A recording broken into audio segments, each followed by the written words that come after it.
मध्य प्रदेश में बीजेपी का सदस्यता अभियान अब खत्म होने को है, मगर इस अभियान पर कांग्रेस तो खिल्ली उड़ा ही रही थी।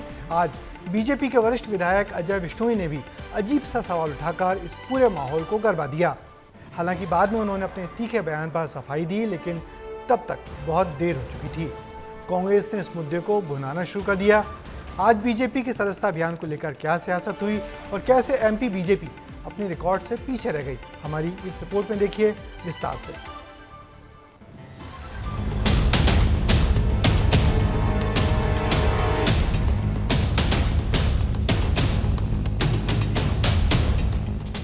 एक तरफ बीजेपी सदस्यता अभियान चला रही है तो वहीं पार्टी के सदस्य इस अभियान को घेरने में लगे हैं। बीजेपी विधायक अजय बिश्नोई ने इस अभियान को लेकर अपनी ही पार्टी पर सवाल उठाए हैं। उन्होंने सोशल मीडिया प्लेटफॉर्म एक्स पर पोस्ट करते हुए सदस्यता अभियान को ठेके पर देने का आरोप लगाया है। उन्होंने लिखा कि उन्हें कॉल आया था कि सदस्य बनवाने हैं तो पैसे खर्च करने होंगे। उनके इस ट्वीट के बाद मध्य प्रदेश में सियासत भी तेज हो गई है, जिसको कांग्रेस पूरी तरह भुनाने की कोशिश कर रही है। बीजेपी के प्रदेश अध्यक्ष जो दावे करते हैं, उनके कार्यकर्ता, उनके नेता ही पोल खोलते हैं।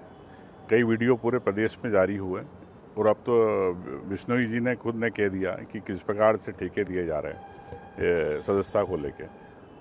तो इसके बाद भी धृतराष्ट्र के रूप में पट्टी बांध के बीडी शर्मा जी भारतीय जनता पार्टी चला रहे हैं। कि अजय बिश्नोई जी वास्तविकता में भाजपा के सच्चे कार्यकर्ता हैं, जिन्होंने भाजपा के सामने सच को रखने की हिम्मत तो दिखाई।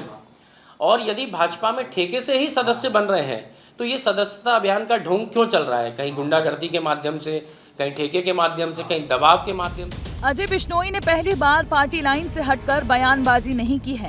पहले भी वो कई बार ऐसे बयान दे चुके हैं। हालांकि उनके इस बयान के बाद उन्होंने अपनी सफाई भी दी है। ये मेरे मन में ये शंका स्पष्ट हो गई है कि इस पूरे मामले में जो है षड्यंत्र कांग्रेस ने ही रचा है। ये जो एजेंसी जिससे मुझको फ़ोन करवाया गया, ये कांग्रेस की ही एजेंसी है। दोनों ने मिलकर इस प्रकार का विषय बनाने की कोशिश की है। मैं उनके खिलाफ एफआईआर करने जा रहा हूँ। दरअसल आज बीजेपी के सदस्यता अभियान का आखिरी दिन था। पहले चरण का अभियान खत्म होने के बाद संगठन ने टारगेट बढ़ाया था। दूसरे चरण में संगठन का टारगेट एमपी बीजेपी पूरा नहीं कर सकी। संगठन से 2 करोड़ सदस्य बनाने का टारगेट था। बीजेपी 2 करोड़ का टारगेट पूरा नहीं कर पाई है। एमपी में 1 करोड़ 50 लाख नए सदस्य बने हैं। सदस्यता अभियान के 2 करोड़ के टारगेट को लेकर मध्य प्रदेश बीजेपी कई शहरों में पीछे रही है, जिनमें सिंगरौली, देवास, टीकमगढ़, नरसिंहपुर, उदयपुरा, गरोड, चौरई, अमरपाटन, बदनावर और विजय राघवगढ़ शामिल हैं। भारतीय जनता पार्टी मध्य प्रदेश के कार्यकर्ता ने बहुत परिश्रम किया है, दिन रात परिश्रम किया और 45 दिन की मेहनत के बाद हम कह सकते हैं एक बड़ा लक्ष्य हासिल करने का जो हमने संकल्प लिया था उसको हमने पूरा किया है। लेकिन अब देखना होगा कि सदस्यता अभियान की सियासत के बाद पार्टी क्या नया रुख इख्तियार करती है। ब्यूरो रिपोर्ट, विस्तार न्यूज। बीजेपी अपने सदस्यता अभियान में रिकॉर्ड बनाने से दूर रहने के बाद अब बीजेपी संगठन सक्रिय सदस्य बनाने की तैयारी में जुट गई है। सदस्यता अभियान के बाद अब सक्रिय सदस्यता अभियान चलेगा और इसी के साथ बीजेपी के राष्ट्रीय अध्यक्ष के चुनाव का रास्ता भी साफ हो जाएगा।